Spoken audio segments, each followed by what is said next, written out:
Welcome to another edition of Transfer Talk here on the Heron Outlet YouTube channel. I am Austin Robillard, joined by the other hosts of the Heron Outlet, Ian Hest and Alex Winley. Welcome, guys.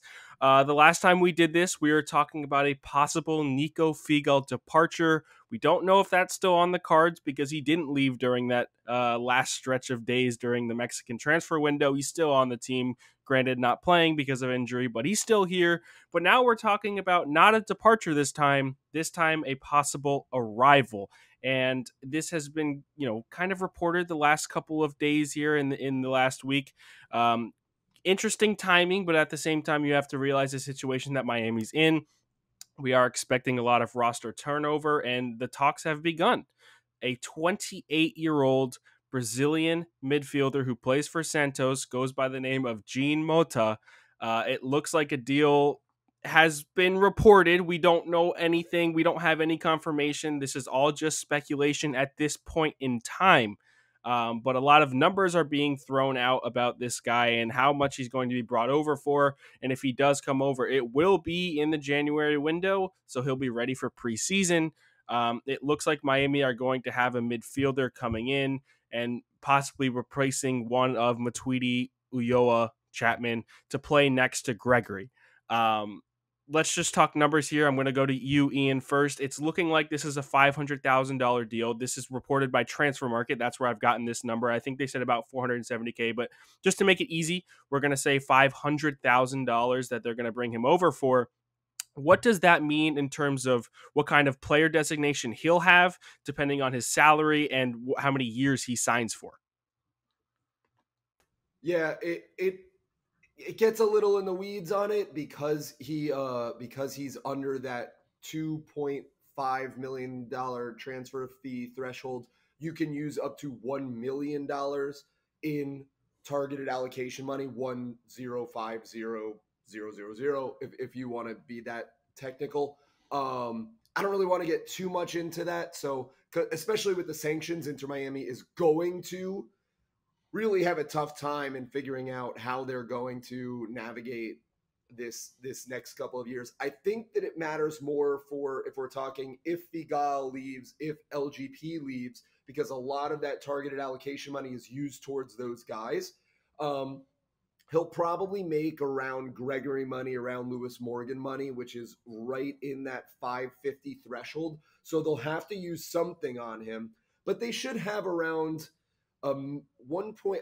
Here, let me just look real fast. The numbers are around 1.6 million total for next year in targeted allocation money that they're going to need to use on guys like Lewis, that they're going to need to use on guys like Gregory as well, that they're going to need to use on guys like Kieran Gibbs if he's back as well, to bring them underneath that cap threshold, that 612,500 designation threshold for a DP. I don't expect him to be a designated player.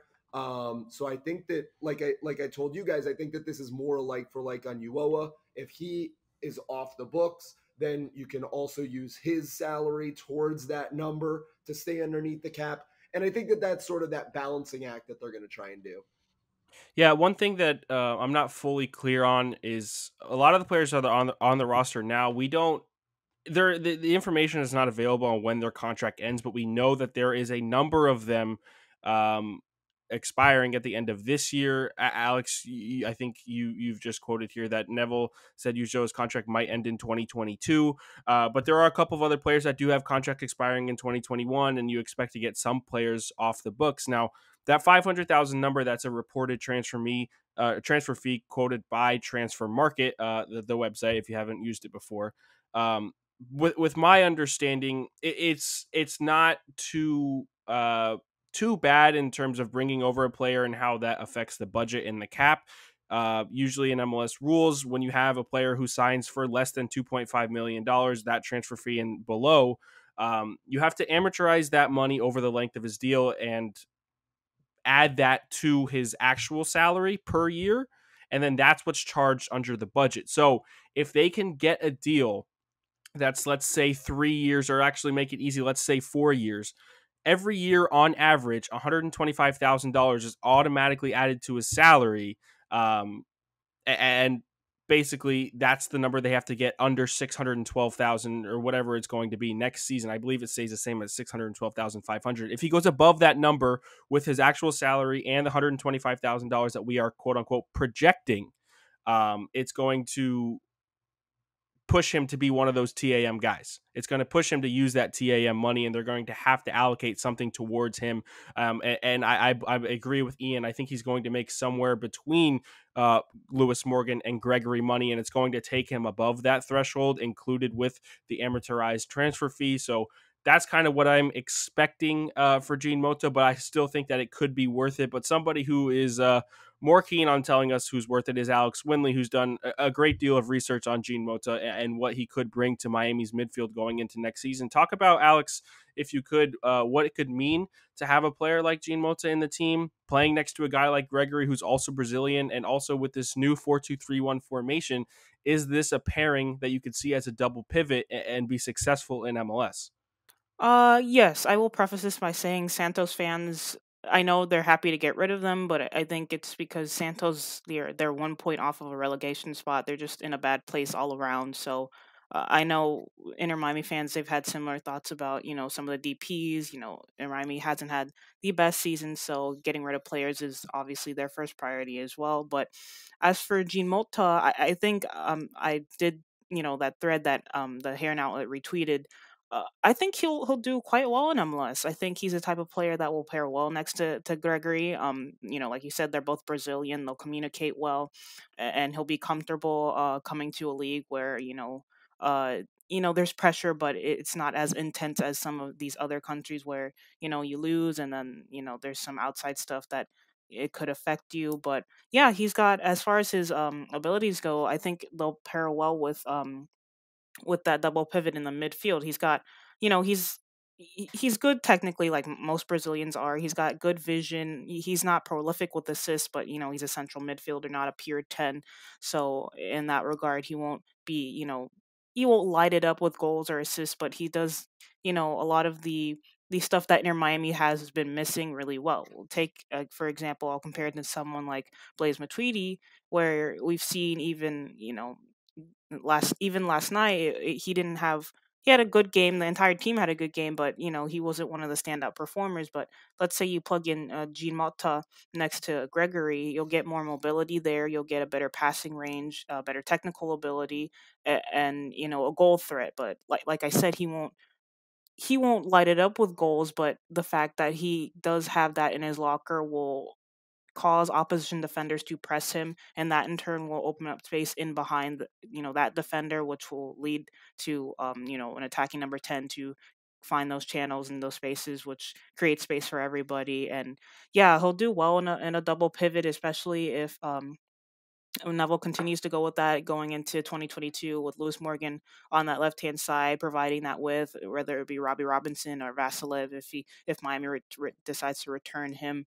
Um, as far as that goes, yeah, I know I'm hesitating because a lot of Santos fans are really hard on him, but what I've seen from his statistics and whatnot, he's the type of player that I can see doing super well in MLS. And plus, this is absolutely a Chris Henderson signing, and he already brought us Gregor, so I fully expect for Mota to slide in pretty seamlessly.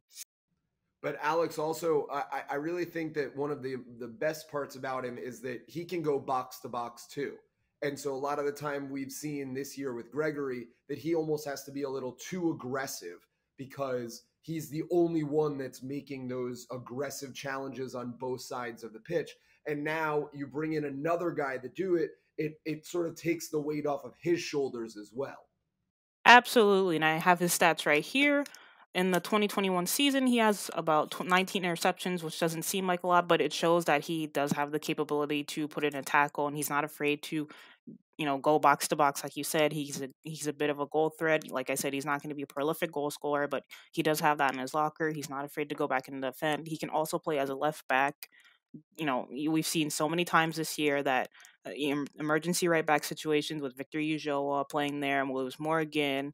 God forbid next year whoever's starting at left back and whoever's the backup, they're both injured or suspended, Jean Mota could slide in there for maybe a game or two and do a serviceable job as well. So not only is he versatile, he's also a position in need Inter Miami needs, and he will be an upgrade from the But usuals that's and also why I Matuidi's. say that he's more for Uoa than Matuidi, because Yeah, Uoa had to do that at right back a lot this year.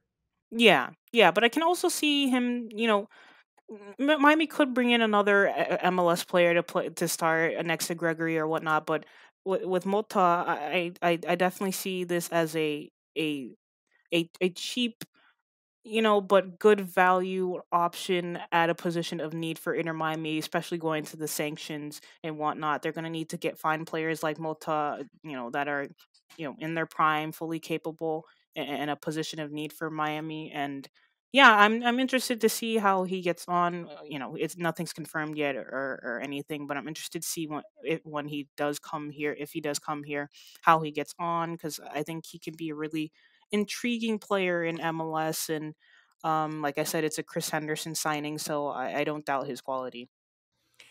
Yeah, you mentioned a good point too. I know that you said a lot of Santos fans are making somewhat of a joke of this, which it is what it is. But at the same time, in the Gregory signing, it wasn't so much that Bahia fans were making fun of the signing. They knew that Gregory was a great player and played there for a long time, but Bahia were almost in the same situation when we announced Gregory that Santos is now. They were at the bottom of the table when we brought Gregory over, and he wasn't performing well in that season, but the entire team as a whole wasn't performing well in the season. So with those two things, I see them kind of similar. But I do think that Gregory is a lot more of a quality player than what I've heard and seen about Jean Mota. But I think together, if they do want to go with a 4-2-3-1 formation and have to have one of those pivots in the midfield and somebody next to Gregory, Jean Mota could and should likely be the guy, and that's what it's seeming like. But like we said here, nothing is fully confirmed. I wanted to ask you too. You've talked about his qualities and possibly bringing in another MLS midfielder. Um, Ian, Alex, whoever wants to go first, is he if he comes into the team, is he an automatic starter? Is that what we're thinking? Personally, at the moment, yes. If they bring in someone else, he could be that second string behind whomever Henderson brings from MLS or outside the league. But as the roster stands right now, yes. But like I said, they could bring in someone else who could surpass him, who could do a better job. Yeah, basically, there's just a lot of options. I do think that he'll be a good pairing next to Gregory, but like I said, it all depends on Inter Miami's off-season moves and who who they bin out, who they bring in, and but right now, yes, he's a starter. But like I said, if they bring someone else in, he could be second string. I disagree. I don't think that it's necessarily a done deal. I mean, I think that he could start, but I think that he's that 1,500 to 2,000 minute guy. And however that delineates itself over the course of a 34 game season is fine by me. But I don't think that it's dead set day one. He steps in and is right in 11. I will say that if Inter Miami want to challenge, I know this sounds ludicrous considering the season Miami has, but in MLS you can go from worst to first and vice versa. But if Inter Miami is serious about potentially challenging for MLS Cup next year, depth will be a thing that they 100% will need. And if that is the case, then John Mota is absolutely a player that you go after if you're looking to go deep in the playoffs.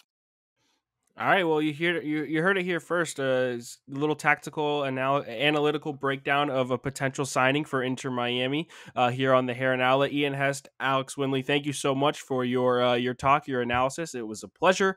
We will see you next time and a lot in the offseason with Transfer Talks here on the Heron Outlet YouTube channel. Make sure you like and subscribe and check out the podcast on all podcast networks. We will see you here next time. Thank you so much.